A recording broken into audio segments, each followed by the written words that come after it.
Bismillahirrahmanirrahim. Kita bertemu lagi di ruang yang berbeda. Kalau yang tadi di Quality and Productivity, kita berbicara bagaimana satu produktivitas institusi bisnis, baik berupa produk maupun jasa, yang tadi terkait juga dengan kualitas, bagaimana bisa baik di customer, itu kualitas sangat utama. Maka yang sekarang di supply chain-nya, jadi mulai dari itu terkait dengan pendistribusian ya, mulai dari bahan baku sampai barang di tangan customer. Sebetulnya tidak hanya mulai dari bahan baku, sampai mulai dari supplier itu sudah termasuk di dalam wilayahnya supply chain. Makanya dalam beberapa riset atau tesis itu memilih supplier itu masuk kategori di dalam ruang lingkupnya supply chain itu sendiri. Jadi mulai dari memilih supplier yang bagus, supplier yang tepat, karena supplier yang tepat itu beberapa indikator dari supplier yang ditetapkan oleh perusahaan itu menjadi hal yang penting. Supplier itu membawa bahan baku, supplier itu membawa cikal bakalnya satu produk. Jadi kalau bahan bakunya itu bagus, baik di harga, kualitas, sampai ketepatan waktu, nah itu sebagai indikator memilih supplier itu. Kalau semuanya itu bagus, maka produksi di berikutnya sudah mulai bisa di manage juga untuk menjadi bagus, gitu kan? Dari proses produksi di awal, kemudian ke bagian-bagian berikutnya sampai di produk akhir itu sendiri. Oke, salam kenalnya tadi sudah. Berikutnya nyambung ke apa sih yang diawali oleh supply chain itu sendiri. Supply chain itu sendiri sudah mulai disadari oleh setiap industri bahwa menyediakan suatu produk yang murah, produk yang berkualitas, kemudian produk yang cepat, kemudian ada perbaikan-perbaikan dalam internal perusahaan itu sendiri. Nah, itu menjadi suatu hal yang penting, karena perbaikan improvement secara internal kadang-kadang masih belum cukup, sangat dipengaruhi oleh supplier tadi, gitu kan? Nah, peran dari supplier, kemudian perusahaan-perusahaan transportasi yang terkait dengan industri kita, kalau kita sendiri tidak bisa menyediakan transportasinya, maka perusahaan-perusahaan transportasi terkait itu menjadi hal yang penting, menjadi satu kesatuan atau integrasi dari suatu perusahaan sendiri.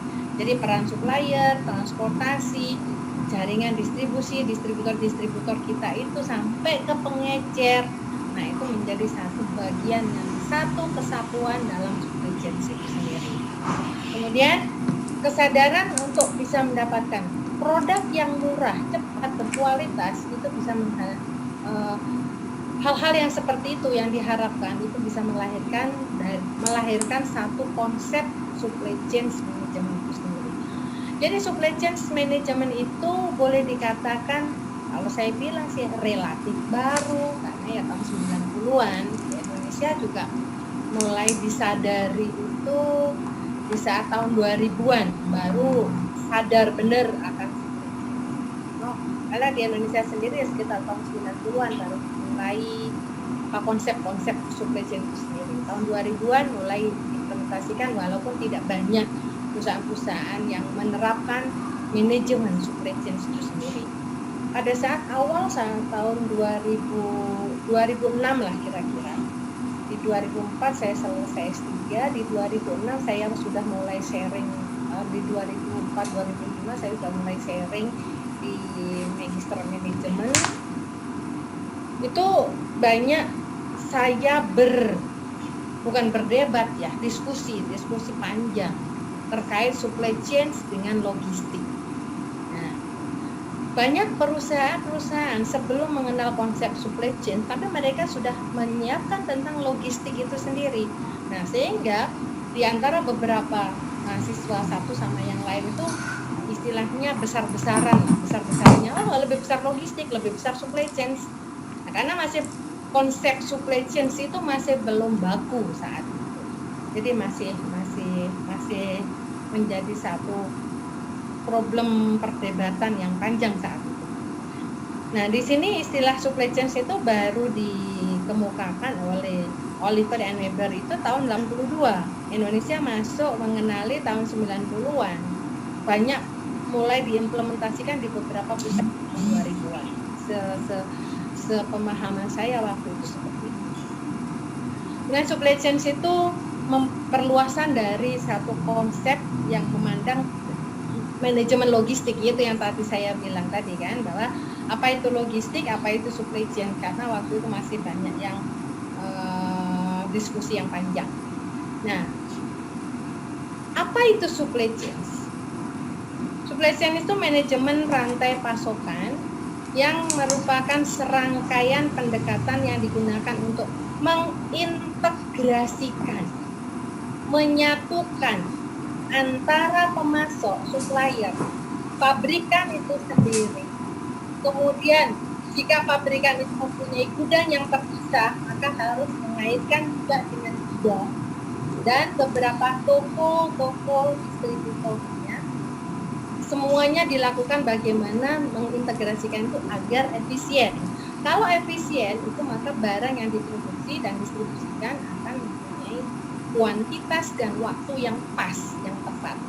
Jadi ke lokasi tempat pada saat yang tepat, meminimalkan biaya, sistem, sementara bisa memenuhi persyaratan dari tingkat pelayanan atau maunya customer itu sendiri. Jadi prinsip dari supply chain itu adalah menyatukan, mengintegrasikan semua pihak-pihak yang terkait dengan kegiatan produksi agar barang di tangan konsumen itu tepat waktu, kemudian punya harga yang murah, tepat waktu, harga yang murah, nah, otomatis nanti kaitannya sama kualitas juga. Nah, apabila perusahaan-perusahaan yang sudah ternama atau besar, holding, punya kesatuan, biasanya dia punya sendiri. Kayak aku mau mencontohkan rokok, masa rokok sih, jangan rokok deh, ini aja deh, kayak perusahaan-perusahaan Indofood kayak gitu-gitu aja deh. Karena yang setahu saya rokok itu sudah mempersiapkan, jadi mulai dia masih punya pabrikan sendiri, lama-lama dia expand backward itu berarti mengekspansinya ke belakang itu ke bahan baku, sehingga dia mulai tumbuh punya bahan baku sendiri. Kemudian ke forwardnya, mulai habis itu ke distributornya, dia mulai punya armada sendiri. Kemudian ke forward juga dia mulai punya cabang-cabang retailnya sendiri. Semuanya itu akan punyanya sendiri, sampai perbankannya, semuanya yang mengarah kepada bisnis, ke output produk itu, supportnya itu dia punya sendiri. Itu yang dikatakan bahwa supply chain itu semua support dari suatu kegiatan produksi itu dia punya sendiri. Nah, itu yang dikatakan dengan supply chain. Jadi rantai pasokan semuanya. Hebatnya adalah perusahaan-perusahaan yang saat ini raksasa itu disebut.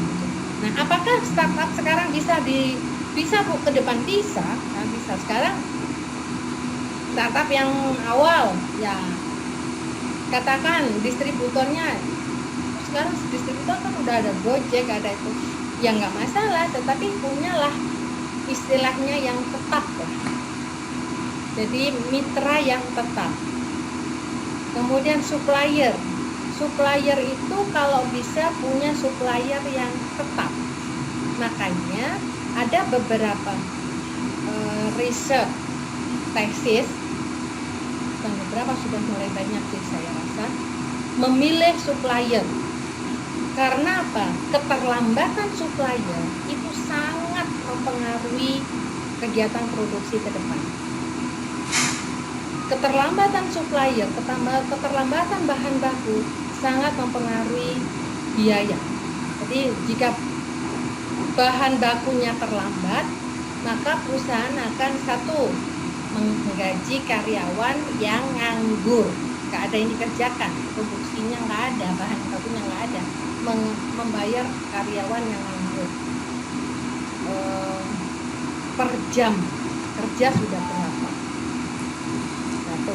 Kemudian distributor sudah mulai mengurangi kepercayaannya, akhirnya dia akan lari ke pabrikan atau manufaktur yang lain.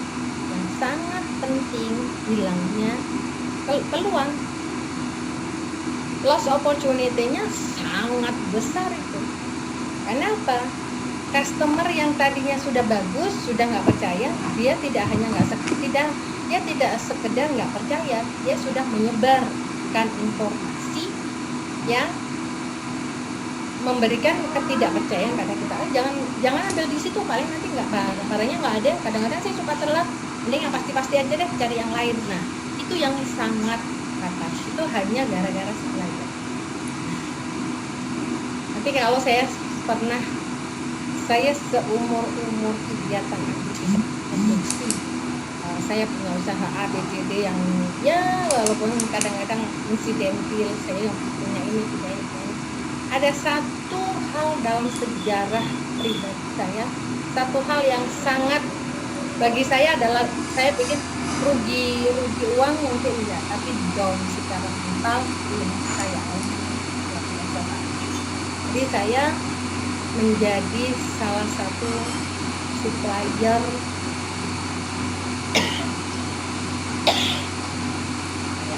makanan barang. Saya sudah mempunyai satu kontrak perjanjian hutang di atas itu, bahwa saya setiap bulan sebelum tanggal 10 saya bisa mensuplai gula merah sebesar 50 ton. Waktu itu bahkan mau dinaikkan menjadi 100 ton per bulan sebelum tanggal 10. Nah, saya punya kesalahan di situ hanya satu kekurangan, karena saya sudah merasa sangat percaya. Pada saat barang berebut, pasaran di dunia nyata itu ternyata susah. Suatu saat memang ada musim-musimnya. Nah, pada saat musim susah, nah itu terjadi rebutan bahan baku di lapangan. Kayak saya bilang, ini pengalaman saya, bahwa kontrak dengan 1000 materai sekalipun berjejer di lapangan kadang-kadang menjadi hal yang tidak penting atau menjadi ditabrak ya. Jadi nabrak aturan itu sudah banyak banget kalau di lapangan. Saya baru mengalami saat itu, ngeri banget. Jadi saya sudah punya perjanjian bahwa ambil barang 50% bayar dan 50% akan dilunasi pada saat barang sudah masuk ke gudang kami, gitu kan.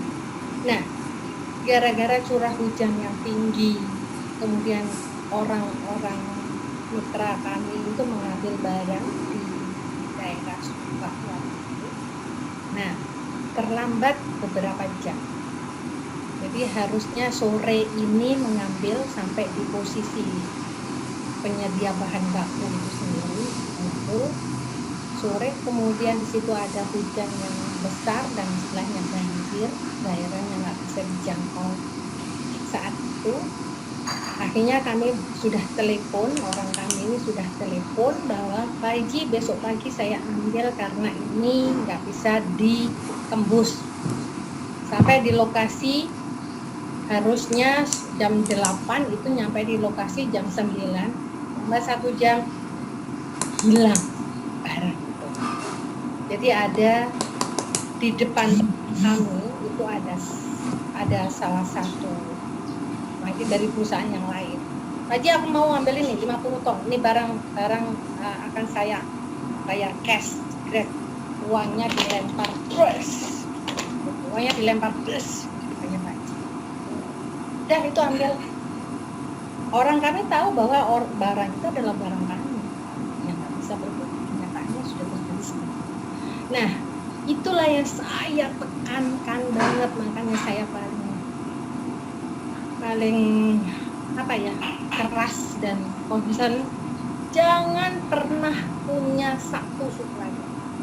Makanya beberapa tesis, memilih supplier itu harus benar-benar ada ketentuan yang pasti, apa kriteria yang dipilih dari supplier. Kemudian dari supplier ini kita misalnya mereka butuh 100 ton itu punyalah 4 atau 3 supplier, 4 atau 3 supplier.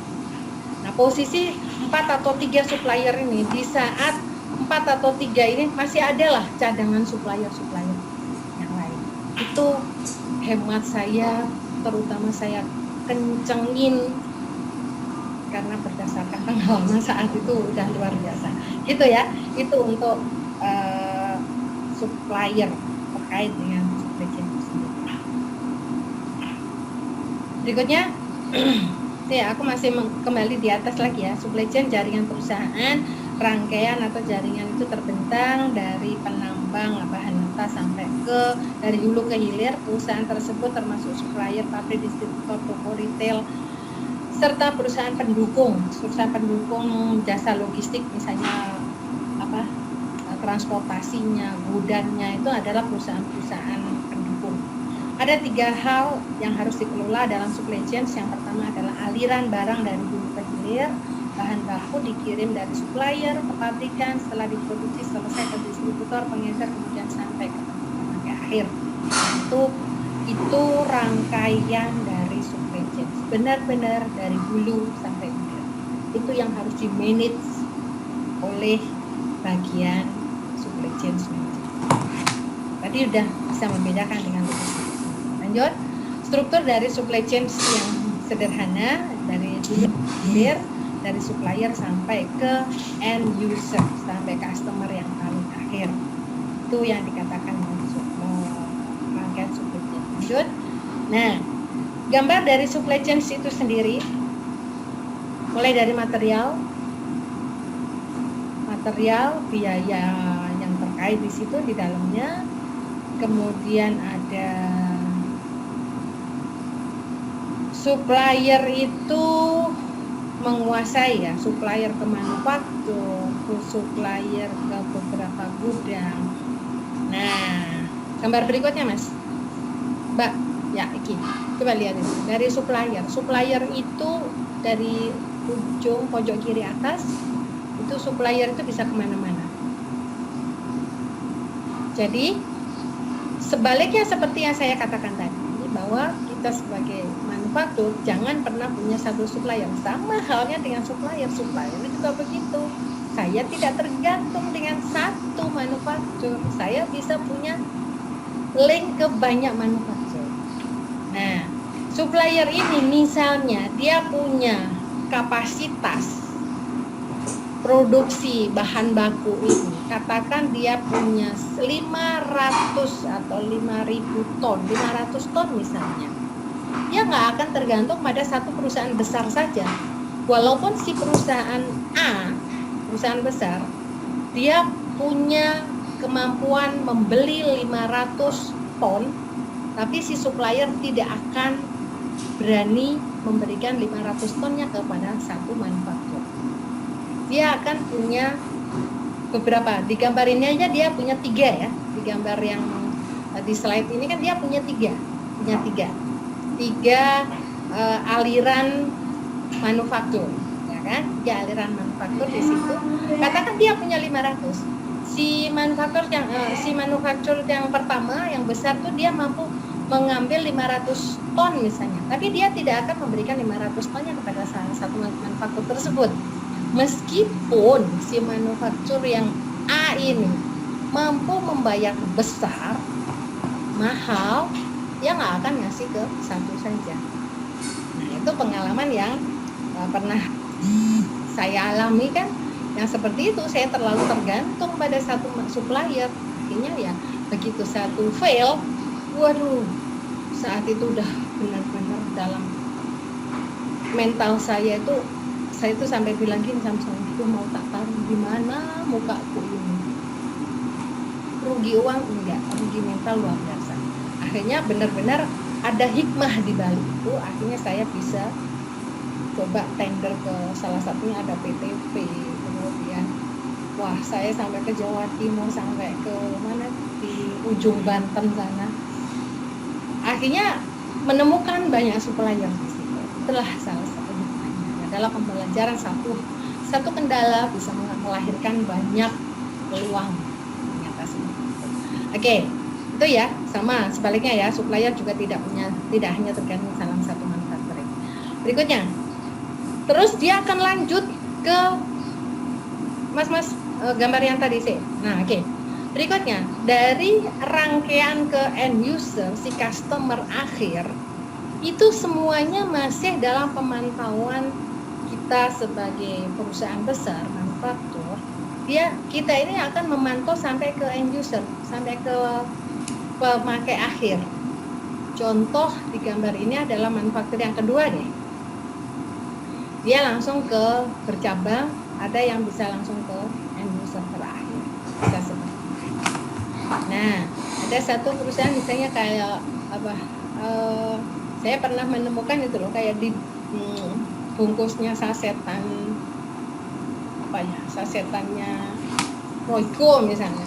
Di situ kan ada harga ya. Nah, itu yang saya ingin tekankan adalah ada harga yang ditempel di bungkus kemasan. Poinnya adalah si manufaktur ini menjaga barang itu mempunyai harga yang sama. Meskipun akan berbagi meskipun dia sendiri yang menyampaikan ke konsumen akhir ataupun melalui perantara distributornya, itu margin itu tetap. Gitu ya. Itu upaya memerdekakan, memanjakan konsumen. Jadi siapapun harganya sama. Tapi wilayah margin, wilayah keuntungan sudah dibagi dalam persentase sedemikian. Gitu. Oke, lanjut. Itulah logistik networknya. Lanjut berikutnya. Satu produk akan melewati proses yang panjang sebelum sampai ke tangan konsumen akhir. Jadi distributornya itu banyak sekali, dari wholesaler, agent, retailer, baru sampai ke konsumen. Itu jalur yang panjang. Nah, ini aku nanti ada sedikit promosi untuk acara yang besok nih.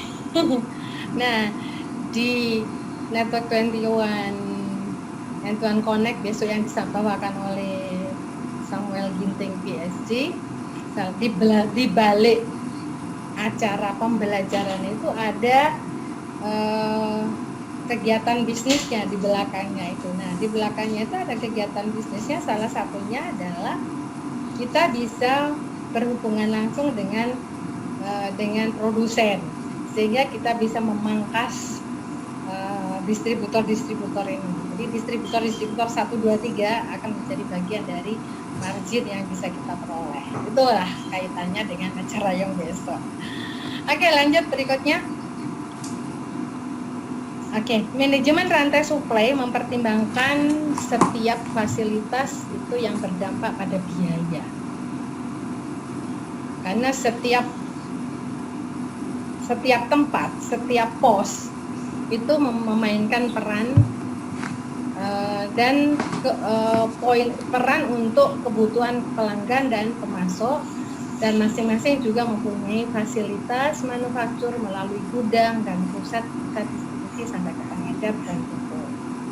Kemudian dari tujuan keseluruhan sistem total biaya seluruh sistem, mulai dari transportasi, distribusi sampai ketersediaan bahan baku terakhir. Karena manajemen rantai pasok itu berkisar pada integrasi pemasok pabrikan gudang, maka di sini perlu adanya satu efisiensi. Oke, lanjut.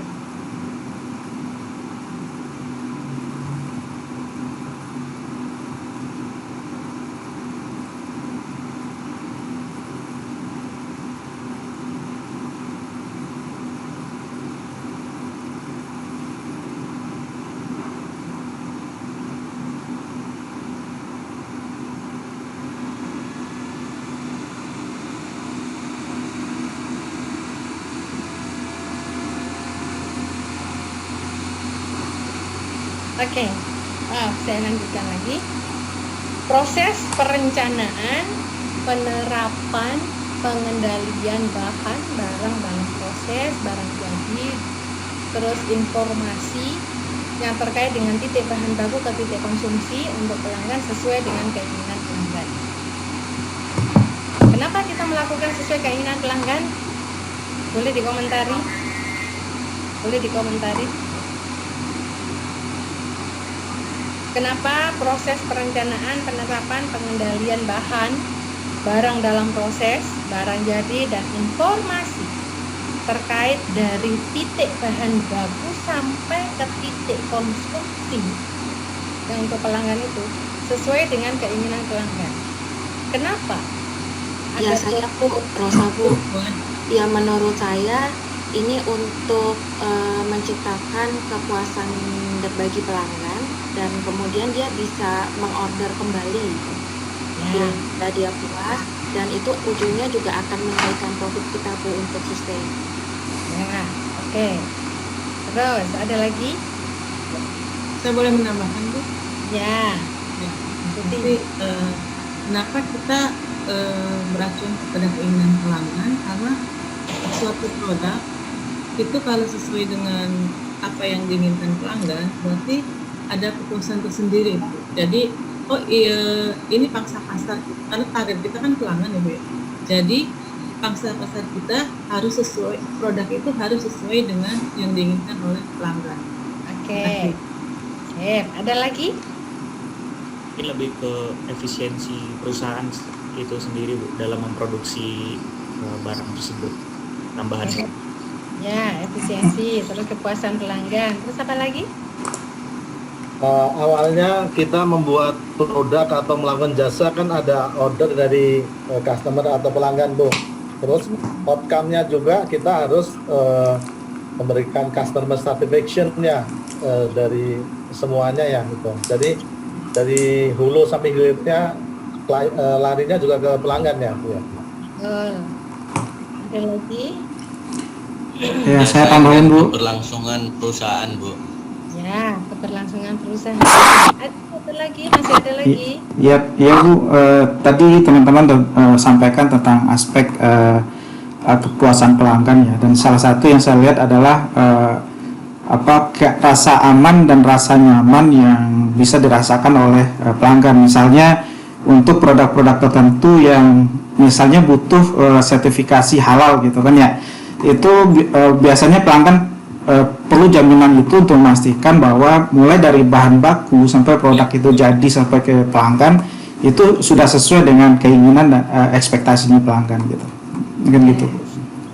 Yes, cool. Nanti terkait dengan salah satu produk aku nanti tak tunjukin.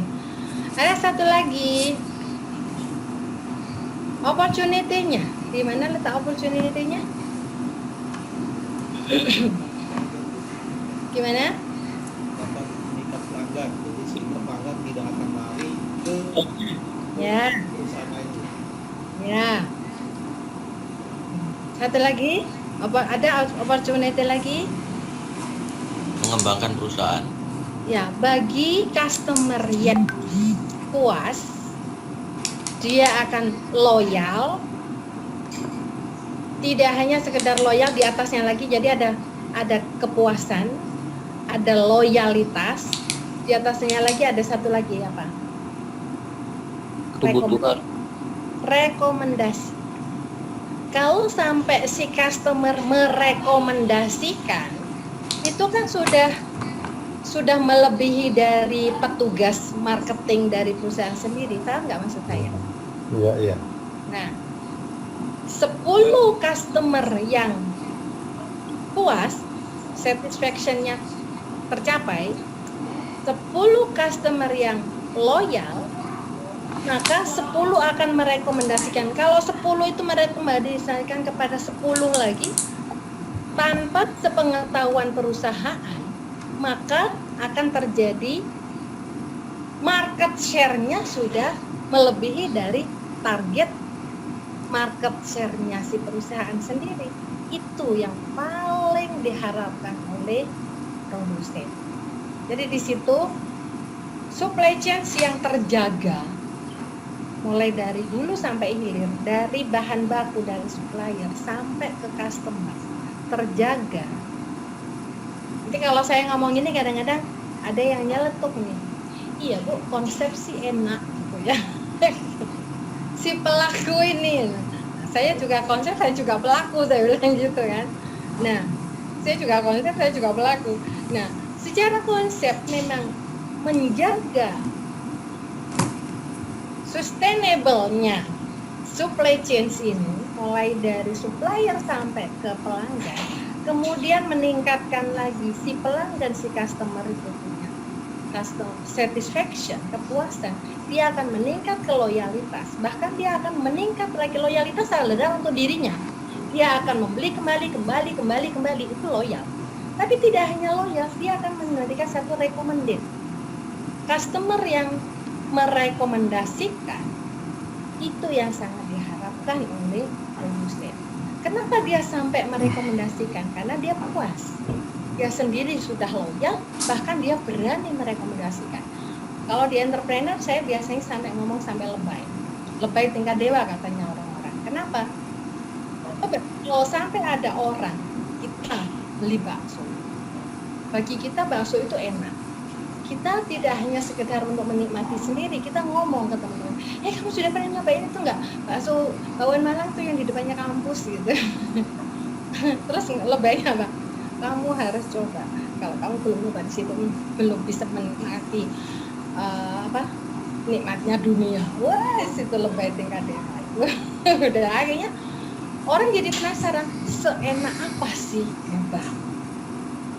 Kalau memang iya, dia akan merekomendasikan lagi. Wow, itu yang wow-nya itu yang sudah benar-benar berlipat-lipat. Itu yang sangat diharapkan oleh produsen. Jadi menjaga sustainable-nya supply chain, endingnya bagaimana benar-benar target harapan maunya konsumen tercapai, terpenuhi dari penjagaan supply chain, kepuasan konsumennya terpenuhi sampai menjadi loyalitas, sampai menjadi rekomendasi. Itu yang luar biasa ya. Itu harapannya, poin dari supply chain ini. Lanjut. Nah, supply chain ini adalah jaringan fisiknya, yakni perusahaan-perusahaan yang terlibat dalam pemasok bahan baku, memproduksi barang maupun mengirim ke pemasok akhir.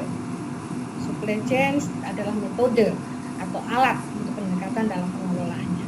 Pendekatan yang ditekankan dalam supply chain ini adalah terintegrasi dan semangat kolaborasi.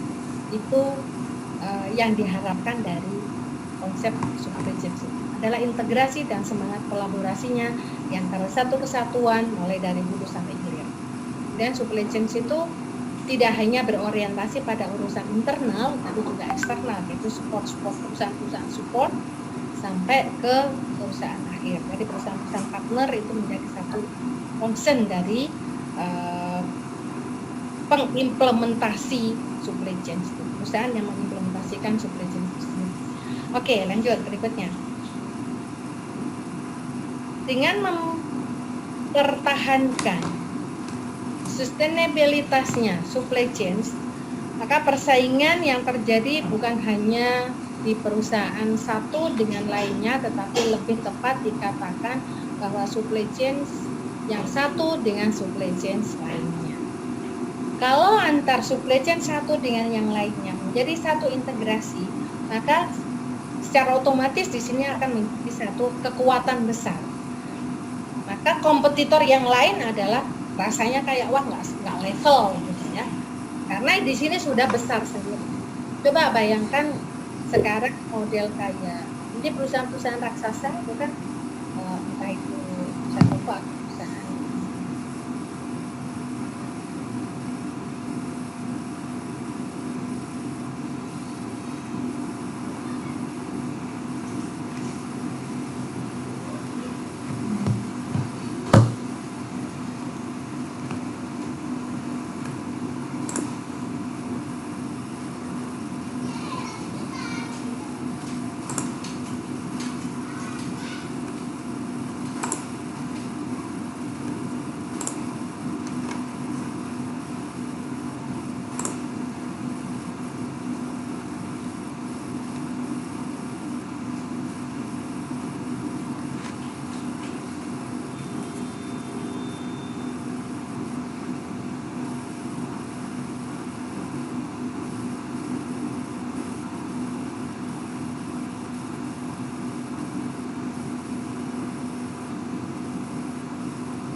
Idealnya hubungan perusahaan antar subsidiary itu adalah jangka panjang, hanya perlu dijaga sustainability-nya, baik terhadap antar perusahaan support, itu akan menjadi kebaikan buat setiap perusahaan di dalam lingkaran supply chain tersebut.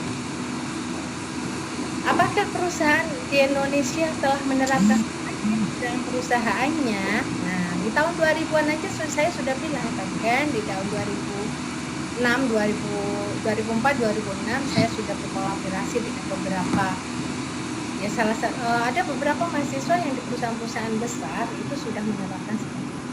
Jawabannya adalah pada hakikatnya mereka semua memiliki metode dan pendekatan untuk mengelola supply chain mereka sendiri. Namun tidak semua dari mereka yang menerapkan pendekatan supply chain itu integratif dan kolaboratif. Namun saya yakin di era sekarang, itu kan tahun 2000-an itu masih setengah-setengah, tapi di tahun sekarang sudah mulai ada kesadaran, semangat kolaborasi. Saya optimis sekarang sudah mulai banyak perusahaan yang menerapkan supply chain dan bisa tumbuh bersama-sama. Insya Allah mudah-mudahan seperti itu, dan memang saya nggak akan sebut perusahaannya. Mudah-mudahan perusahaan yang di tempat Anda bekerja atau Anda yang sedang mengerjakan entrepreneurship sendiri sudah mulai siap melakukan pembangunan semangat kolaborasi dan koordinasi dengan supply chain di lingkaran atau lingkaran Anda sendiri. Lanjut. Dalam kenyataannya, berhadapan dengan sebuah network jaringan yang bukan sebuah rantai. Itu dari Pramendo. Di situ ada PNG, ada Walmart, di situ ada Walmart distributor, Walmart store, ada customer one deterjen juga, kemudian ada PNG di situ terkait dengan perusahaan plastik, packagingnya, chemicalnya. Kemudian di plastik itu sendiri, produsen plastik dia juga punya chemicalnya dan seterusnya. Ya, itulah yang dikatakan bahwa ada sebuah network dalam sebuah rantai supply chain. Dia bagian apa, dia bagian apa, dia bagian apa. Nah, itu sudah menjadi satu kesatuan. Ini kan dari grupnya PNG gitu kan. PNG sudah punya perusahaan ini. Nah, itu sudah bagian dari anak-anak perusahaannya yang mensupport produk atau core produknya. Oke, lanjut. Jadi kalau Anda nanti mempunyai satu usaha, misalnya, Anda bisa membuat jaringan seperti gambar tadi, bahwa saya akan berkolaborasi dengan mana. Nah, mana. Perusahaan-perusahaan atau lembaga-lembaga atau institusi-institusi yang terkait dengan produk kita bikin kontrak. Selama kita belum punya sendiri anak perusahaan, tapi kita masih tergantung pada institusi atau lembaga-lembaga lain yang terkait erat dengan kita bisa melakukan kerjasama dengan kontrak. Utamanya untuk meminimais kesenjangan, keterlambatan yang ada dalam supply chain. Walaupun karena saya ceritakan tadi bahwa sudah ada kontrak aja seperti itu, apalagi kalau nggak ada kontrak, udah gitu aja lah. Ya. Berikutnya, rantai supply chain atau pasokan itu merupakan jaringan fasilitas yang kompleks yang tersebar di geografi besar dan dalam banyak kasus di seluruh dunia. Kemudian fasilitas yang berbeda dalam rantai pasokan itu memiliki tujuan yang berbeda. Rantai pasokan adalah sistem dinamis yang berkembang seiring dengan perkembangannya waktu. Variasi sistem dalam waktu ke waktu juga merupakan pertimbangan penting, karena tiap waktu akan mempunyai perbedaan-perbedaan atau bisa ada improvement tersendiri menjadi satu perkembangan yang ada. Berikutnya, ini satu contoh distributor dalam satu pabrikan. Itu perkembangan yang ada dalam suatu kegiatan distribusi. Nah, permintaan atau order dari bulan ke bulan. Kemudian ini di bawahnya adalah variasi order dalam supply chain. Itu retail atau distributor. Anda boleh lihat figur yang atas dan yang bawah. Yang di atas itu adalah demand. Artinya distributor order ke factory. Ordernya distributor ke pabrik. Januari, Februari, Maret, April tinggi. Begitu bulan Mei, Juni, Juli senyap. Nyaris tidak ada. Kemudian baru ada nanti Agustus, September. Puncaknya di Oktober. November gak ada lagi. Senyap lagi. Ada pun sedikit. Nah, kemudian di Desember, kebayang nggak? Ada nggak perusahaan yang seperti itu? Ada nggak yang Anda ketahui? Perusahaan atau pabrikan yang kondisi demandnya itu ada kan? Ada. Banyak, Bu. Apalagi dengan kondisi pandemi seperti sekarang, nyaris susah diprediksi. Paling enak itu adalah perusahaan produsen yang by order. Waduh, nyaman itu. Produksi by order, terus ordernya nggak berhenti lagi. Wah, seneng banget. Nah, terus posisi figur yang kedua yang bawah, boleh dikatakan, boleh dilihat bahwa demand nyatanya di lapangan, actualnya di situ kan nyaris rata, tiap bulannya pasti ada. Kenapa di pabrikan seperti itu? Sementara kita tahu bahwa retail order di bagian bawah itu nyatanya ada terus. Katakan itu produsen deterjen atau apalagi produsen makanan, minyak goreng, itu nyaris seperti yang di bawah itu, setiap bulannya pasti ada. Tapi kenapa terjadi yang di pabrikan seperti yang di atas? Coba ada komentar? Akhirnya ini Bu, persaingan barangkali kalau produsennya banyak sekali, sehingga biasanya pelanggan mencari yang termurah.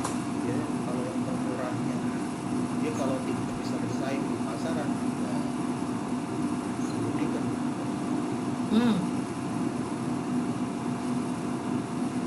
Itu artinya salah satunya bisa dimungkinkan bahwa planning dari distributor itu yang istilahnya kurang membumi, kurang memahami customer-nya. Jadi banyak pembelian atau persediaan di gudang di bulan Januari, Februari, Maret. Januari, Februari, Maret masih oke. Begitu di April tidak terprediksi, akhirnya over inventory, Overstock ya. over inventory, overstocknya. Habis itu baru didistribusikan, nggak pesan-pesan lagi tuh di distributor, tinggal mendistribusikan aja. Tetapi namanya perusahaan, masa iya di bulan-bulan yang tidak ada produksi terus nggak membayar karyawannya, nggak juga kan? Itu yang perlu dikuatkan lagi. Yang kedua, si distributor itu, supplier atau distributor harus menjadi lebih banyak membangun marketer, lebih banyak membangun base konsumen, wadah-wadah kelompok-kelompok atau agent-agent konsumen itu menjadi lebih ditingkatkan lagi dengan kondisi grafik yang ada di atas itu menjadi satu pembelajaran bahwa perlu pihak-pihak marketernya mempunyai pemandangan atau market share-nya atau membangun base konsumen Bu Ima mau tanya ini. Ini kalau grafik yang seperti atas kayak gini, kalau factory ini ya nggak jalan ya, ada 3 bulan nggak produksi berarti ya. Terus Agustus ini terus ya TPIC-nya nggak jalan nih ya, berarti ya. Ya, makanya perlu ditingkatkan lagi dalam kaitannya kondisi grafik yang di atas itu, maka harus dikuatkan lagi marketernya, kemudian membangun jaringan basis-basisnya konsumennya harus ditingkatkan, agent-agentnya ditingkatkan agar menjadi relatif lebih rapi. Bikin diskusi Bu. Ya, nanti oke, saya rekomendasikan bukunya Supply Chain Management, bukunya Profesor Pujawan, dosen ITS, itu bisa dipakai. Nah, di situ untuk mengantisipasi kondisi seperti ini, salah satunya adalah bullwhip effect. Bullwhip effect itu kesenjangan informasi sampai ke bawah. Nah, bagaimana ada strategi-strateginya masing-masing si marketer, distributor, si orang-orangnya perusahaan ini bisa mendatangi masing-masing basis konsumen, agent dimintain, jadi diajak bersama merencanakan kira-kira kamu seberapa sehingga planning di perusahaan manufaktur di sini menjadi lebih memahami maunya lokal distribusi itu kemampuannya seperti apa. Kalau grafik yang di atas itu berarti perusahaan kurang bisa membaca distrik yang ada gitu. Silakan. Ya izin Bu, kalau kami melihat gini ya, ini kan identiknya dengan pabrik itu memproduksi pada waktu-waktu tertentu. Saya pikir ada industri yang sifatnya manufaktur yang setiap tahun proses, tapi ada juga yang industri yang memang sesuai kondisinya seperti ini, sehingga distributor itu bisa order hanya pada waktu ada produksi saja. Oke, contoh pabrik gula, mungkin Ibu pahami betul ya, dealingnya paling hanya 5 bulan kan gitu. Ya, kalau seperti itu saya pikir ini sesuai dengan kondisi dari pabriknya, bisa lah seperti itu. Cuman tinggal nanti untuk distribusinya, biasanya emang distributor ini kan dia punya gudang, dia punya strategi untuk menjaga harga, bahkan bisa membentuk harga kan gitu. Nah, ini saya pikir menjadi concern juga dari sisi distributor untuk bagaimana strateginya bisa menjaga dari sisi harga kan gitu ya Bu ya. Jadi ada produksi musiman. Kalau dari gambar yang di atas tidak mencerminkan musiman.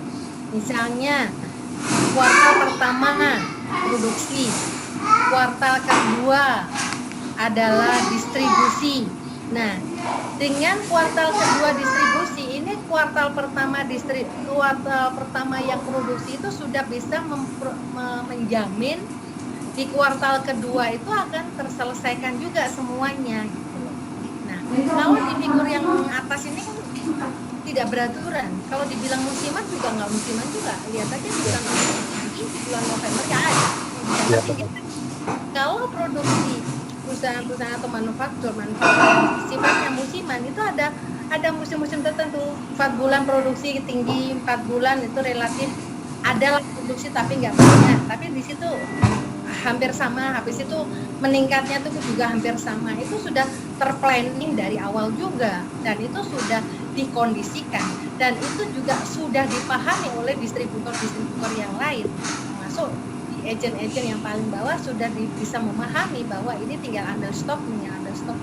Kalau modelnya di atas ini kan benar-benar tidak tercermin ini mau juga enggak, mau distribusi yang ya itu benar-benar terlihat planningnya kurang.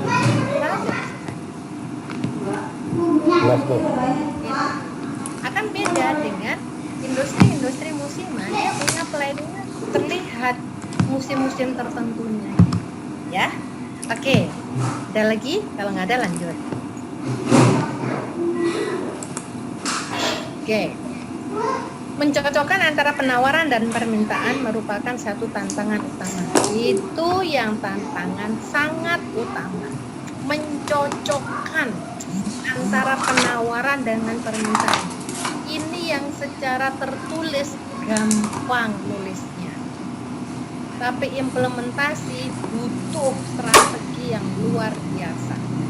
Mencocokkan antara produsen dengan konsumen, maunya produsen atau maunya konsumen. Kalau bisa membalanskan ini, itu sudah hebat banget. Itu sudah perusahaan tinggal, kalau saya bilang perusahaan tinggal bergulir aja deh kalau sudah seperti itu. Balancing ya, seimbang ya. Iya, sudah seimbang, sudah tahu maunya konsumen. Oh, habis ini maunya apa? Oh, habis ini tinggal dimodifikasi apanya, udah kelihatan itu. Ini sudah kelihatan antara maunya customer, ini sudah integrasinya sudah tinggi. Pak, dari pasar di tempat saya butuh ini, nanti ditambahinnya ya. No. Enggak. Bawa sih ambil yang segitu lagi ya, terus yang gitu tuh sedikit aja ditaruh di meja, itu nanti dikasih air panas ya. Selingan ya, maaf. Aku bikin rawon. Jasa Bu, jangan dimuran Bu. Iya, tenanan lagi. Jadi ada toge pendeknya, nggak usah diceburin. Oke. Ulang ya. Mencocokkan antara penawaran dengan permintaan itu nulisnya gampang. Tapi benar-benar implementasi di kenyataan industri itu yang butuh strategi yang luar biasa. Bagaimana cara membaca maunya konsumen agar permintaannya seimbang dengan yang ditawarkan. Kapasitas produksinya berapa? Kira-kira permintaan harusnya berapa? Jangan sampai terjadi over capacity atau overproduksi sehingga terjadi inventory yang melebihi. Itu kan berkaitan dengan kualitas nantinya. Wah, rentetannya besar banyak. Terus apalagi yang sangat harus dijaga, jangan sampai permintaan lebih tinggi dari penawaran. Itu yang membikinkan loss opportunity terjadi itu di situ. Pada saat demand-nya tidak teraccept ya, tidak terterima, tidak terlayani, wah itu udah membikin loss opportunity yang luar biasa itu. Itu yang jangan sampai.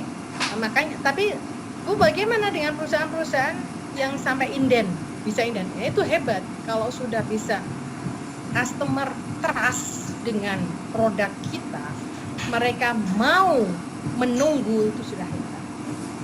Tapi jangan sampai terlalu lama, atau jangan sampai menunggu itu melewati batas menunggunya. Biasanya mobil baru itu Bu, inden. Indennya katanya tanggal 4 Agustus, terus 4 Agustus masih belum ada barang, hilang gitu nanti customer. Hilang gitu customer, udah keburu dalam 2 bulan itu kompetitor sudah gampang curi start itu sudah paling gampang. Oh, bisa ini, padahal fiturnya ini nih, aku bisa memproduksi, udah hilang. Oh, seperti itu. Nah, itu yang harus dijaga. Makanya saya berkali-kali bilang nulisnya gampang, tetapi pada saat di lapangan harus butuh strategi yang luar biasa. Itu ya, menyeimbangkan antara penawaran dan permintaan. Kemudian bagaimana persediaan itu juga berperan dalam kondisi yang fluktuasi. Persediaan itu sangat berperan dalam kondisi yang fluktuasi. Itu yang terjadi sama gambar atau figur yang pertama tadi. Itu peran persediaan menjaga fluktuasi itu agar tidak sampai permintaan tidak terpenuhi. Kemudian forecasting itu planner itu sangat dibutuhkan. Planner itu harus bisa membaca sekian bulan, sekian tahun yang akan datang. Apa bekal yang dimiliki oleh sebagai planner itu? Membaca situasi, membaca kompetitor, membaca teknologi. Itu bekal dasar membuat satu perencanaan. Kemudian permintaan bukan satu-satunya sumber ketidakpastian. Jadi permintaan bukan satu-satunya sumber ketidakpastian. Apa sumber ketidakpastian? Ya, bahan baku, ya kompetitor, kondisi yang ada, itu juga menjadi satu tantangan. Anda boleh lihat pada saat seperti apa Samsung yang waktu itu sudah naik daun yang luar biasa, sepertinya sudah tidak ada yang mengalahkan, tiba-tiba jeger, ada produk yang tidak bisa diprediksi, udah bermunculan, habis sudah. Kemudian kita boleh lihat waktu itu yang terus ditabrak oleh kondisi digitalisasi, ya udah langsung habis sudah si perusahaannya seperti itu. Oke, fotokopi aja deh, fotokopi. Terus dulu itu warnet. Udah, habis itu terus dengan adanya semuanya bisa dilakukan dengan handphone, warnet sudah pada tutup, udah. Itu kan yang tidak terprediksi oleh perusahaan sebelumnya. Nah, itu yang apa? Jadi permintaan bukan satu-satunya sumber ketidakpastian, tapi apa, kondisi, teknologi, persaingan, kemudian seperti sekarang pandemi, siapa yang bisa mengira? Udah itulah. Itu luar biasa. Lanjut. Kunci isu dalam supply chain management itu adalah tingkat strategis yang berkaitan dengan keputusan yang memiliki efek jangka panjang pada perusahaan. Kemudian tingkat taktis mencakup keputusan yang diperlakukan di mana saja, antara sesekali atau setiap kuartal atau sekali setiap tahun. Jadi taktis atau strategi implementasi yang seperti apa. Jadi decision maker harus bisa mengambil keputusan ini mau diberlakukan seperti apa. Itu salah satu strategi-strategi yang bisa dilakukan. Kemudian di tingkat operasi mengacu pada keputusan sehari-hari. Nah, bisa saja setiap harinya akan mendapatkan satu perbedaan-perbedaan. Termasuk type-nya, routing-nya. Dan itu menjadi satu hal-hal yang perlu dipertimbangkan dari setiap pos atau orang-orang yang memegang peran-peran seperti itu. Good.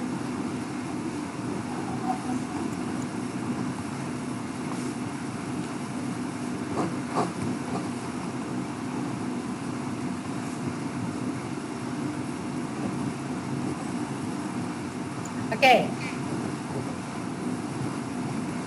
Nah, di sini ada beberapa contoh tabel di supply chain management. Di situ ada distribution network configuration, ada inventory control, supply contract, distribution strategis, strategic, partnership, outsource, kemudian product design, ada informasi teknologi, customer value. Nah, itu menjadi satu pusat-pusat perhatian di global optimization dan managing yang uncertainty. Managing uncertainty itu di apanya? Itu poin-poin yang tidak banyak ketidakpastian.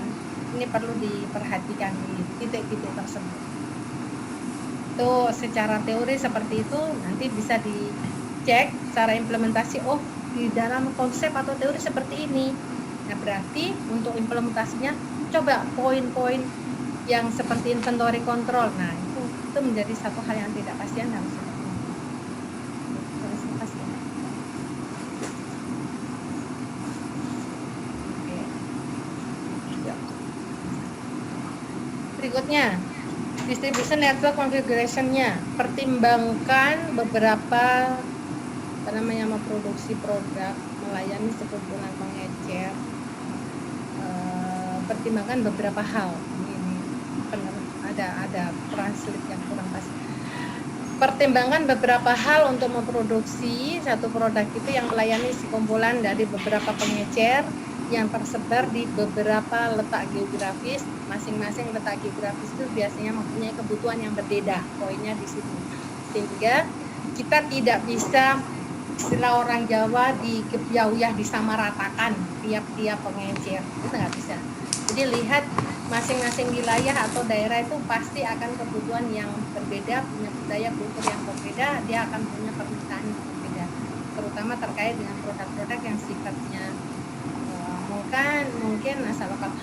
Beda dengan gula. Kalau gula itu ya udah terlihat Jawa Tengah pasti yang banyak itu karena suka manisnya. Kalau orang Madura mungkin nggak terlalu. Nah, itulah kondisi-kondisi seperti itu menjadi satu pertimbangan dalam membuat satu planning. Kemudian kumpulan gudang saat ini dianggap tidak sesuai dan manajemen ingin mengatur ulang atau mendesain kembali jaringan distribusi. Boleh saja mau dilakukan menggunakan central distribution atau menggunakan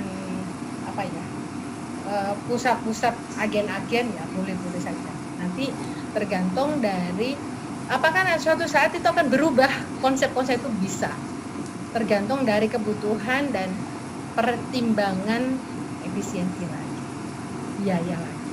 Yang penting semuanya terdistribusikan, tetapi biayanya juga bisa menjadi diefisienkan. Itu poinnya sih. Enak lah ngomongnya. Saya tuh benar-benar setiap kali saya men-sharingkan itu saya masih langsung keingat dengan implementasi di kenyataan itu harus begini itu benar-benar kalau ngalami gitu ya, kalau ngalami itu langsung teringat gitu deh. Oke, lanjut.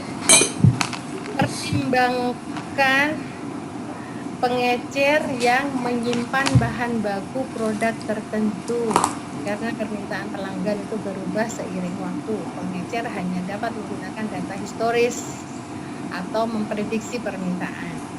Makanya nanti di bukunya Profesor Pujawan Sompo Selasa, kita tak mungkin punya fotoin insya Allah.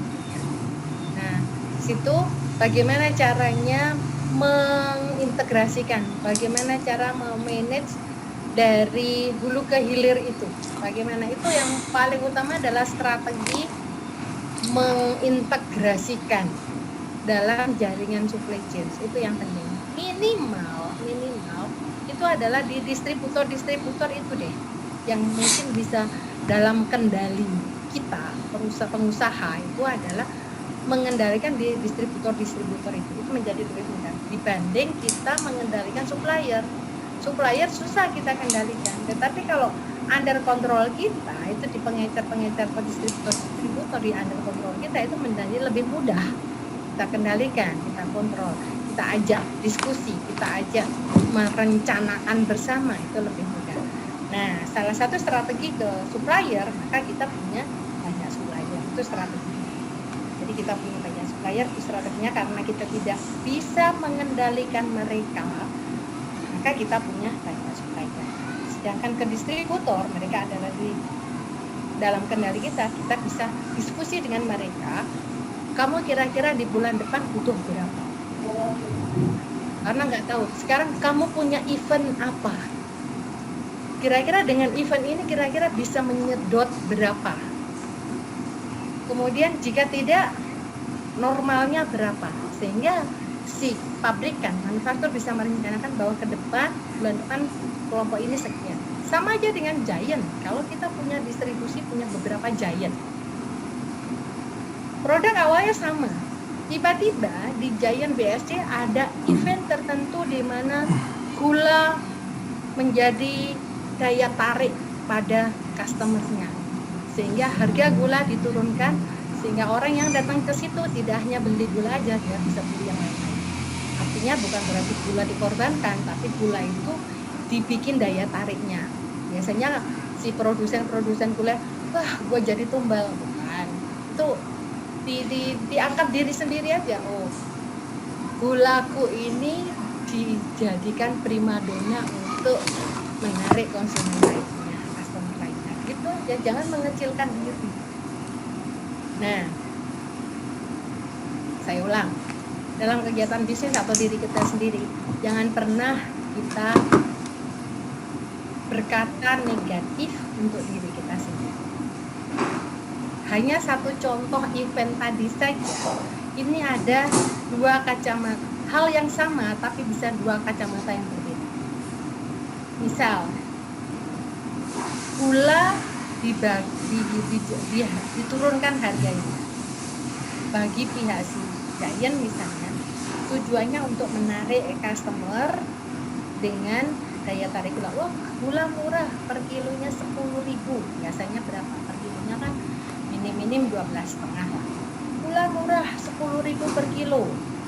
Pembeli dibatasi hanya untuk 5 kilo aja. Tapi si pembeli kan nggak mungkin dia beli gula aja, dia pasti akan mau beli yang lain-lainnya. Tapi daya tariknya bagi si pemasok gula, wah udah gue jadi tumbal deh. Itu berarti mengecilkan atau itu berarti menjatuhkan diri sendiri. Dalam kegiatan bisnis atau dalam diri kita sendiri, jangan pernah kita mengatakan diri kita itu hal yang negatif. Coba akan berbeda dengan perkataan ternyata, wow, gula jadi primadona nih buat si Giant. Oh, Giant membayar ke kita sama-sama aja kok. Jangan dikatakan sebagai tumbal, tapi dikatakan wow, gula menjadi primadona sebagai penarik daya tarik customer. Hebat nih. Jadi kita membuat kacamata yang berbeda. Satu kacamata positif, satu kacamata negatif. Jika kita berpihak atau jika kita berkata selalu berkacamata berpihak dan mengatakan hal yang positif, maka vibrasi positif akan muncul dalam diri kita selalu. Itu ya. Nah, tujuan dari pengecer adalah memutuskan pada titik mana untuk menyusun kembali bed baru tentang produk dan berapa banyak yang harus dipesan sehingga meminimalkan pesanan persediaan dan menahan biaya. Poinnya adalah gimana cara pasnya mesen itu seberapa. Nah, itu yang tadi saya bilang bahwa perlu ada integrasi dan penyusunan rencana antara si manufaktur dengan para distributor. Itu perlu sekali. Kalau sudah itu bisa menjadi satu kesatuan, maka satu sama lain akan mempunyai hal yang positif semuanya. Lanjut.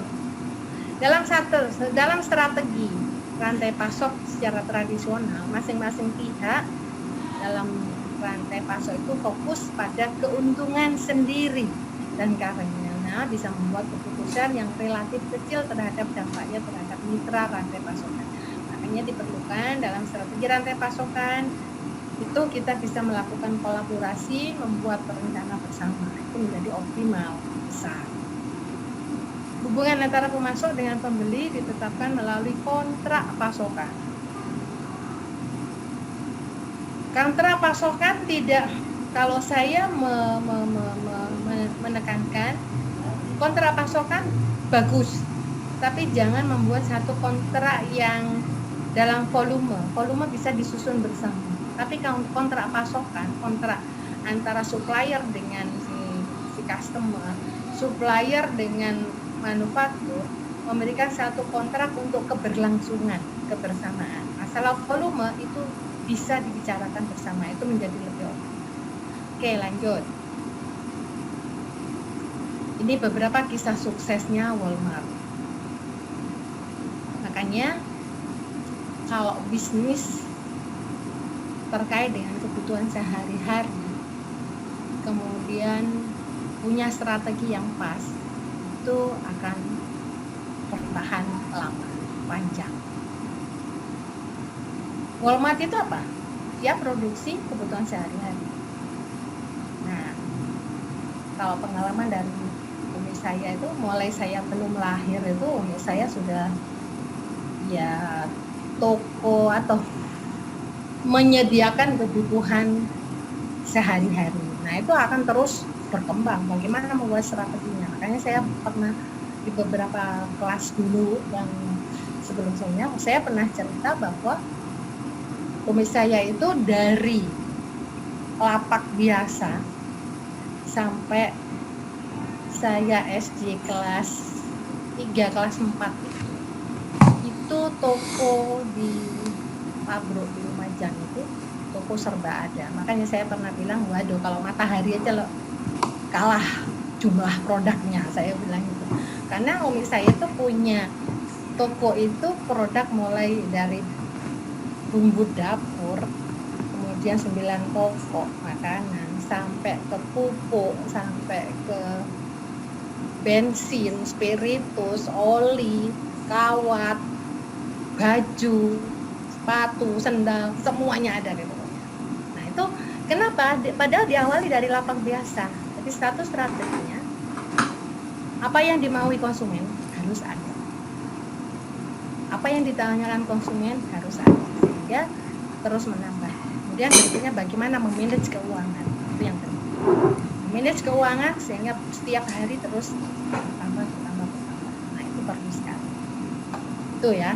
Nah, kalau nanti cerita itu strateginya panjang banyak sampai terus merambah ke pertanian, merambah ke transportasi, penyediaan tenaga kerja, menyediakan lapangan tenaga kerja menjadi lebih banyak. Dan itu terjadi waktu saya mulai dari SMP, SMA, kuliah, kesehatan. Sekarang sudah dilimpahkan ke kakak satu-satunya, kakak laki-laki satu-satunya. Oke, lanjut. Itu usaha-usaha yang berkaitan dengan kebutuhan sehari-hari itu sangat enak ya. Berikutnya, supply chain integration and strategic partnering. Seperti yang terlihat dalam sebelumnya, merancang dan menerapkan rantai pasokan yang optimal secara global itu memang cukup sulit. Tapi ingat ya, sulit bukan berarti nggak bisa. Karena dinamikanya dan tujuan yang bertentangan digunakan oleh berbagai fasilitas dan mitra. Namun demikian, kisah sukses Semiconductor Nasional, Walmart, Procter & Gamble tidak hanya menunjukkan bahwa rantai pasokan yang terintegrasi optimal secara global mungkin, tetapi juga memiliki dampak besar pada kinerja dan pangsa pasar. Oke, ya. Bentar, kalau ada yang mau didiskusikan boleh.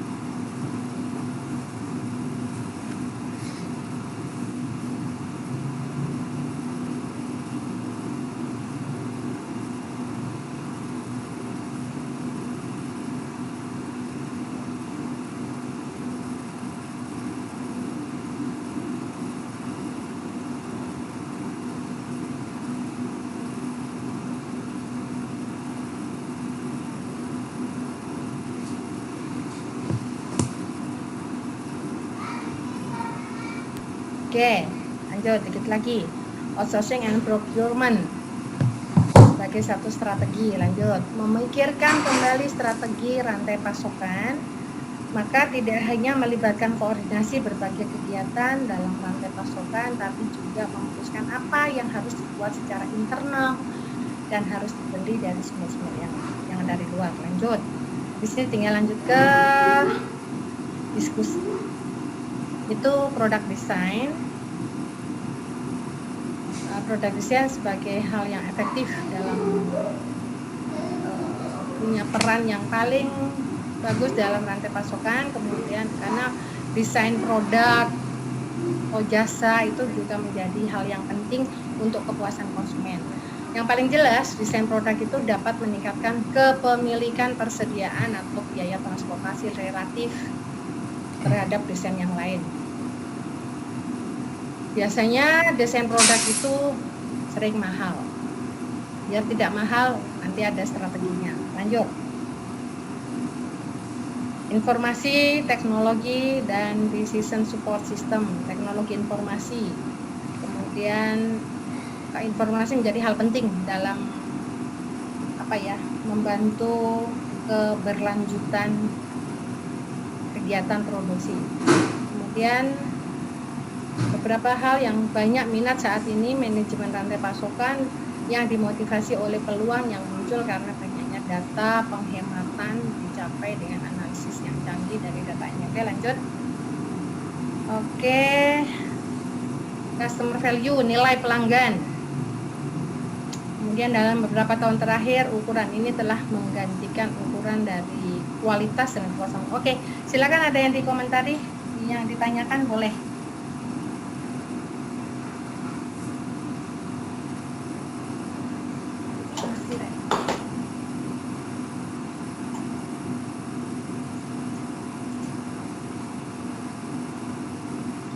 Ayo silakan, ada waktu 15 menit, 30 menit. Ada yang dikomentari, silakan. Bu, saya ingin bertanya sih Bu. Kan kemarin itu kalau tidak salah ada kasus, ada isu bahwa akan terjadi pemadaman bergilir. Oke.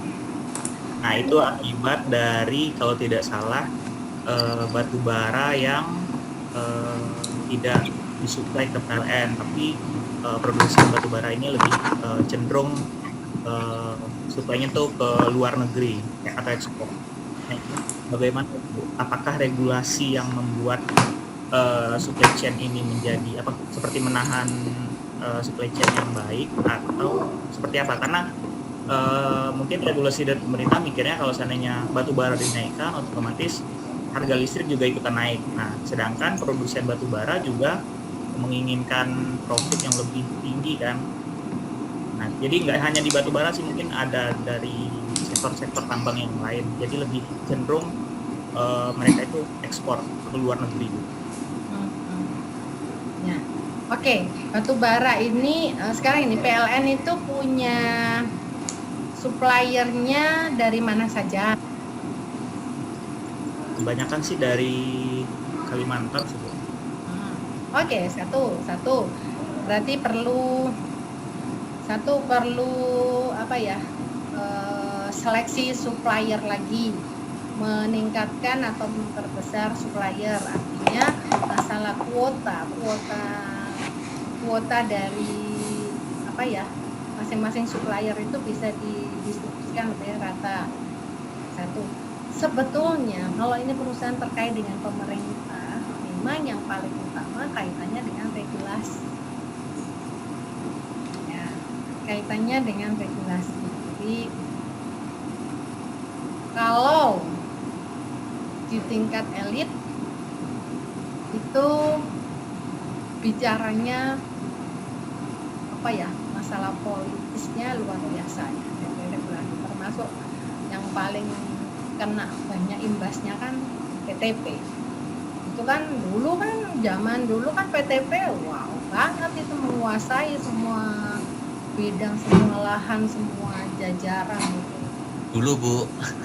Ya, terkait pada regulasi. Nah, ini yang harus hati-hati yang terjadi di PLN. PLN ini ke depan bahwa akan menggeser posisi Pertamina juga. Tapi balik lagi, masalah kaitannya dengan regulasi di elit politik yang di tingkat atas itu harus menjadi satu titik fokus, dan itu tidak bisa ditembus oleh karyawan biasa sih. Jadi apa yang akan dilakukan bagi pihak PLN sendiri, strateginya adalah strategi integrasi dengan supplier. Banyak-banyaklah supplier batu bara sebagai bahan bakunya, itu banyak-banyaklah menjadi satu kesatuan dalam jaringan supply chain-nya. Biasanya sih bisa nembus regulasi juga itu biasanya. Jadi saya ulang lagi, kalau masalah PLN itu masih perusahaan-perusahaan pemerintah karena kaitannya dengan regulasi. Banyak regulasi yang ada, kadang-kadang terjadinya adalah ada yang dimatikan, ada yang diuntungkan. Aku nggak mau ngomong politik karena itu udah politiknya udah tingkat tinggi. Itu makanya saya bilang ini ada yang dimatikan, ada yang diuntungkan, gitu ya. Ya, strategi yang harus dimiliki oleh PLN sendiri sementara yang bisa dilakukan, sudah integrasi dengan supplier, itu aja. Karena itu bakal akan terjadi ke depan, karena itu lahan-lahan yang luar biasa. Masuk PTP kenapa ya? Ada yang dimatikan, ada yang dihidupkan. Sementara kebutuhannya tetap dari mana? Kita diimpor aja. Ada yang dimatikan, ada yang diuntungkan. Saya nggak mau ngomong politik, tapi itu udah nyerempet ke arah sana, gitu ya. Kenyataannya gitu Bu. Saya nggak mau ngomong politik, tapi kenyataannya seperti itu.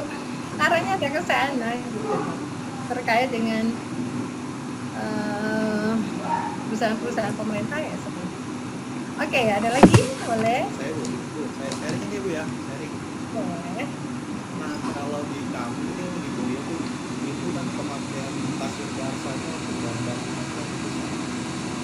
strategi yang dipakai itu sosok abang yang itu pegang keluarga. Tidak, ini apa Ji? Yang kaca ya, yang tadi ya? Iya, takut.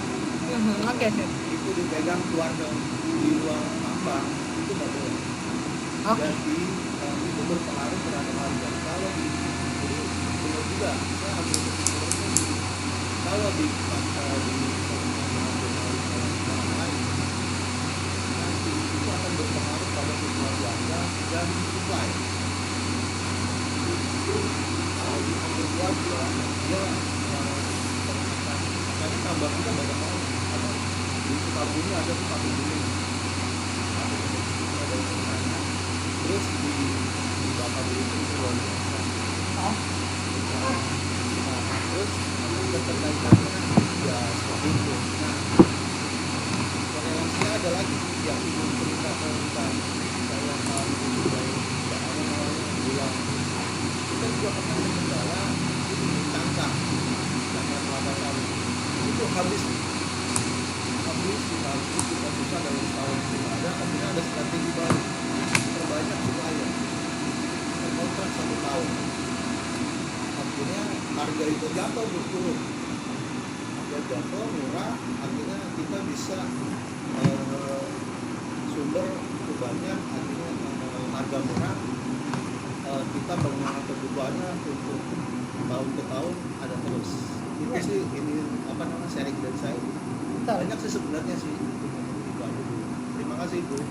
Ya, betul. Jadi memang kalau jalanin gitu antara senengnya banyak, ada dukanya menjadikan satu pembelajaran inovasi strategi. Dianggap aja seperti itu. Jadi jangan pernah merasakan ini adalah suatu kendala, tetapi menjadi satu pembelajaran perbaikan strategi untuk mendapatkan peluang-peluang yang baru. Pasti ada setelah kita dari itu. Nyaman dong kalau seperti itu. Kalau pengusaha itu begitu menemukan kendala langsung ya give up gitu ya sudah, sampai di situ sudah pembelajarannya. Tetapi kalau seandainya seorang pengusaha itu terus menemui kendala, kemudian dia melakukan satu inovasi strategi, nah, di situ menikmati proses yang ada, begitu berhasil. Arti kata sukses itu kan berhasil melewati ya. Begitu sukses itu nikmatnya bisa dirasakan, gitu ya. boleh ada sharing lagi boleh.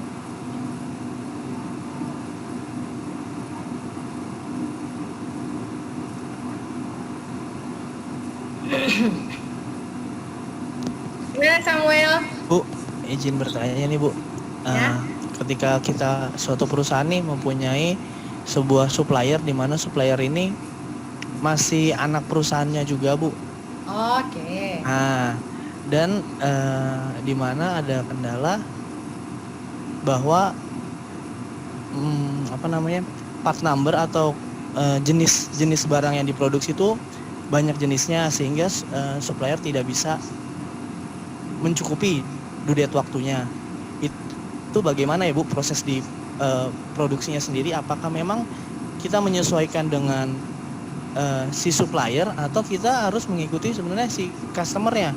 Karena kan akan berpengaruh tuh terhadap due date pengirimannya juga. Itu bagaimana ya Bu strateginya? Terima kasih. Kalau itu adalah lingkaran dari perusahaan sendiri, namanya anak perusahaan. Anak itu bisa digewer, ya. Artinya gini loh, anak itu kan bisa dikendalikan, tetapi akan menjadi kesulitan dalam mengendalikan apabila anak perusahaan punya powernya lebih tinggi dari si perusahaan induknya. Itu akan menjadi kesulitan, sehingga berkali-kali tadi saya bilang dalam supply chain itu lakukan integrasi. Jadi ada komunikasi bersama. Katakan gini, hai supplier, kan kami mintanya yang A, B, C, D. Kenapa dikasih menjadi B, C, ya, kenapa dikasih B, C, D, E? Yang A ini mana? Misalnya gitu. Poinnya kan situ. Ada hal yang tidak dipenuhi oleh si pemesan, manufaktur pemesan ini kan. Hai supplier, ini kan kami butuhnya adalah A, B, C, D. Kenapa kok yang dikasih adalah B, C, D, E? Saya apakah mengikuti maunya supplier atau maunya customer? Kalau yang bisa dikendalikan itu adalah si supplier, lebih baik kita mengendalikan supplier untuk memenuhi customer. Tetapi kalau dari produk ini, dari A, B, C, D yang kita butuhkan, ternyata yang ada bahan bakunya adalah B, C, D, E, sementara kita cari di luar ndak ada, maka kita bisa memproduksi dengan mempengaruhi customer.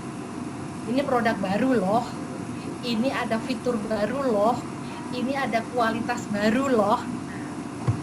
Pinter-pinternya perusahaan atau pengusaha yang maksud saya ya. Jadi saya ulang, apabila kita tidak bisa mempengaruhi customer, sementara si supplier ini adalah anak perusahaan yang mana kita bisa mengendalikan dia, maka kita komunikasi dengan dia, tegur dia, berikan pemahaman bahwa kebutuhan kita adalah ini, bukan itu. Tuh, satu. Yang kedua, apabila memang si supplier tidak bisa dikendalikan, maka kita bikin inovasi seperti adanya bahan baku, karena kita mengambil di luar tidak bisa. Berarti kan sudah terpaku pada yang ada. Dengan terpaku yang ada, anggaplah ini memberikan satu inovasi tersendiri, sehingga kita bisa mempengaruhi kepada customer bahwa ini adalah hasil satu inovasi. Pengusaha nggak akan kurang akal deh, ya. Pengusaha nggak akan kurang akal, gitu. Oke, ada lagi? Nah, tunggu ya japri-japrinya yang mau ikut ya, terutama Samuel yang tak ikutkan. Cara apa, Bu? Sudah di-download, Bu, tapi memang harus konfirmasi dulu ya itu. Buat Lah, ya, pendaftaran. orang belum tak bikinkan ID-nya kan Oh yang iya. bikin aku. Oh iya. Aku yang bikin ID-nya sama sandi dan passwordnya kan aku Oh, yang iya. makanya nanti dulu Japri dulu, Japri nanti kita bikinkan ID-nya dan sandinya ya. Oke, Bu. Oke, nanti boleh yang ikut ya, namanya pembelajaran dengan ya di luar materi ya, di luar materi ini ada efek yang di luar inilah, boleh kita ikuti, kita lakukan semuanya. Itu nanti makanya saya bilang bahwa Pak Samuel Ginting itu PhD dari Australia, dia dosen di ITB Bandung. Di luar itu dia punya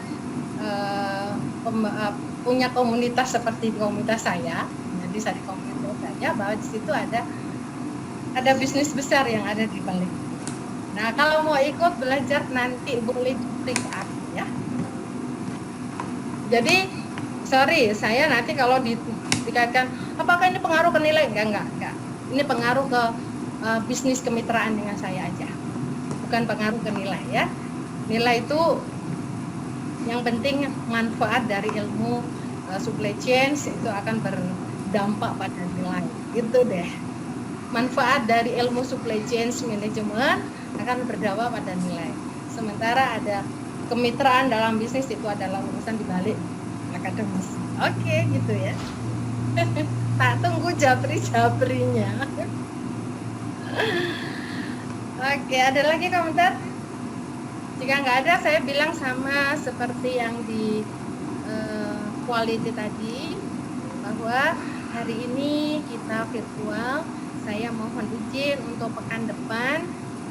Ya, bolehlah Anda mengatakan Harfitnas, boleh aja, tapi yang jelas poinnya pekan depan saya punya agenda.